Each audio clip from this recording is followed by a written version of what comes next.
Are you a nurse or midwife? Are you looking for to pursue your career in the UK? In this video, I'm going to share with you the 9 processes I went through to become a registered nurse in the UK. If you think this topic is of interest to you, then why don't you come with me as we dive into it.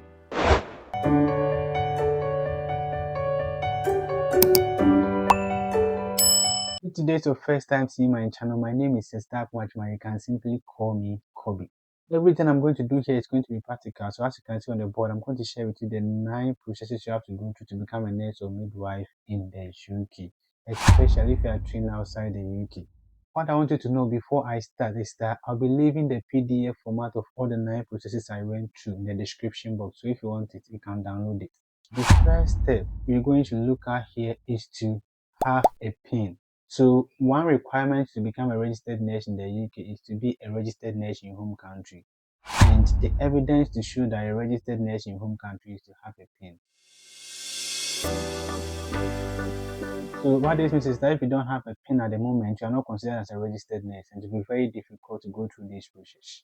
The second step after having your PIN checked is to go through your MOH Clearance process.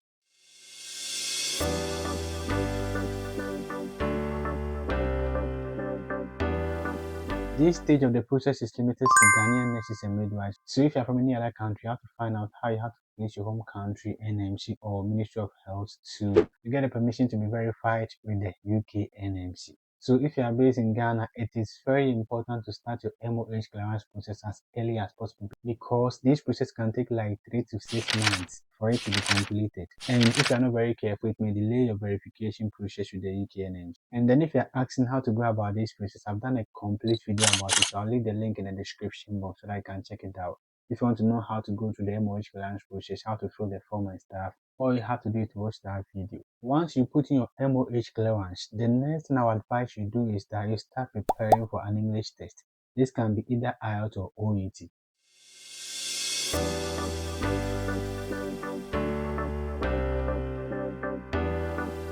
This is necessary because you have to prove to the UK NMC that you can communicate effectively in English. And one way to do this is to use your IELTS results or your OET results. And the score you have to achieve in the IELTS is you should have an overall band score of at least 7.0. Your reading should be at least 7.0, as well as your speaking and then listening test. And the writing you can have as low as 6.5. That should be the minimum. And with the OET, these are the scores you need to get to be able to register with the UK NMC. And with the English test, it's up to you to decide when or how long would you want to prepare for that.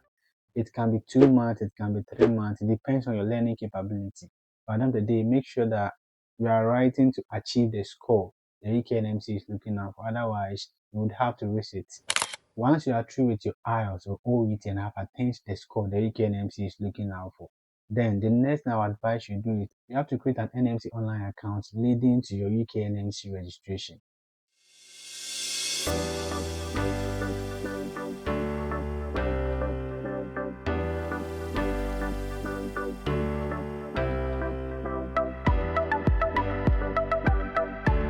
I've done a complete video about how to go through your UK NMC registration process. So if you want it, you can check in the description box. I'll leave the link in there. And also understand that once you create your NMC online account, you have 2 years to complete your UK NMC registration. So in that video, I've talked extensively about this whole process, so you can check it out. So once you pay your eligibility fee to the UK NMC, you reach back to your home country NMC to find out if you are indeed a nurse, and that is why you have to have a PIN. What this means is that you should have your name in the books of your home country's NMC.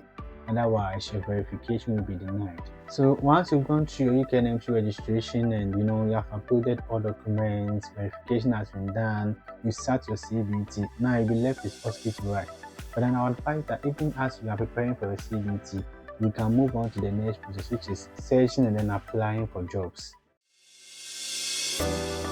At this point, you would have to persevere because it's not easy landing on a UK job at the moment. The competition is very high, and with the introduction of the red list countries, most agencies are not recruiting at the moment, so you have to do what we call direct application. You just have to go to UK nursing job sites and then start applying for jobs. Whichever one that needs you will contact you. So if you are looking out for sites to apply for UK nursing jobs, I'll leave some links in the description box, just check them out.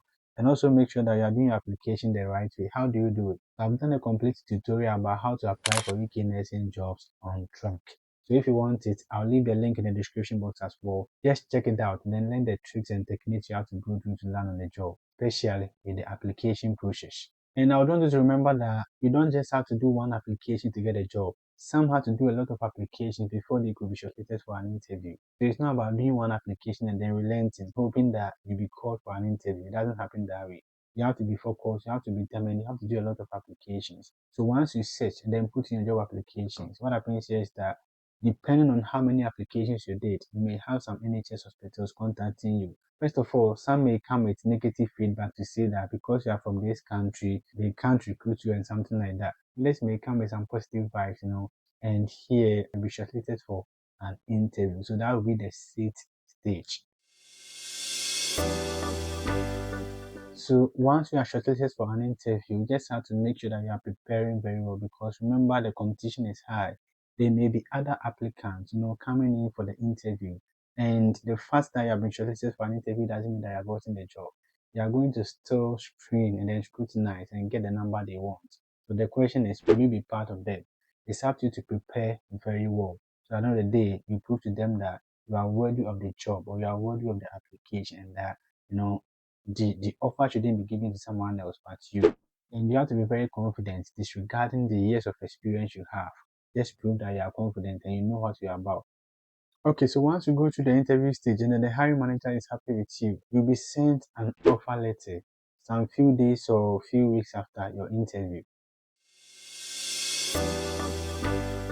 So the offer letter will contain the salary you'll be receiving, I mean the annual salary, to contain some of the benefits you are likely to get once you join this NHS or whatever institution that is offering the offer letter. There will be a portion for you to sign to say that you agree to work with this NHS hospital or this nursing care home or something like that. So you just have to go to the offer letter, accept the terms and conditions, and then you send it back to them via email. And there, the next process comes in. You would have to start preparing for your travel. So with the travel preparation, what happens here is that you have to undergo your visa appointment or your visa applications, and then you have to book your flight and stuff. At this point, your employer will be coming up to either support you with your visa application or flight booking and stuff, okay? And you also have to buy some stuff for your travel, which includes, some clothes, some shoes, just to encounter the weather. If you are looking out for some of the things to buy during these process, I've made a complete video about what things you need to get once coming to the UK as an overseas nurse. I'll leave the link to that video as well in the description box. Just check it out and then put all those stuff together. Once your visa appointment has been completed and then your flight has been booked, then you are ready to move to the UK. So let's say you are in the UK. What's the next stage you have to go through? That happens to be the last stage to become a registered nurse or midwife in the UK. So let's talk about it. So here, the last thing you'll be encountering to get your PIN or to become a registered nurse or midwife in the UK is the OSCE exams. This happens to be the second test of competence to check your clinical skills. It's just a practical version of the CBT you wrote in your home country. So you would have to prepare very well. If you are so lucky, your NHS hospital will prepare you for some time for like 2 weeks, 3 weeks, and then register you for the exams. In most instances, the NHS hospital you are working for will pay for that. But if you fail on the first attempt, what happens is that every other attempt you will sit for, you have to pay yourself. Once you have passed the OSCE, the UK NMC will send you your PIN 3 weeks after your exams to say that you are now a registered nurse. Then here, you can practice independently. And remember that before your OSCE, you'll be practicing as a pre-registered nurse, which means that you may be either serving as a band 3 or a band 4 nurse. And here, you'll be paid as such until you get your PIN. So it's very paramount that you work extra hard to pass your OSCE on the first attempt or even on the second attempt because you've got 10 stations to deal with at the moment. And if you don't prepare very well, it may not come easy. So these are the 9 stages you have to go through as a nurse training outside the UK, especially if you are from Ghana. If you've got any further questions about it, just let the comment section speak. If this video has been very helpful to you, I strongly believe that it will help others as well. So please do me a favor by sharing it and liking as well. Thank you very much for being with me up to this point. Hope to see you in my next video.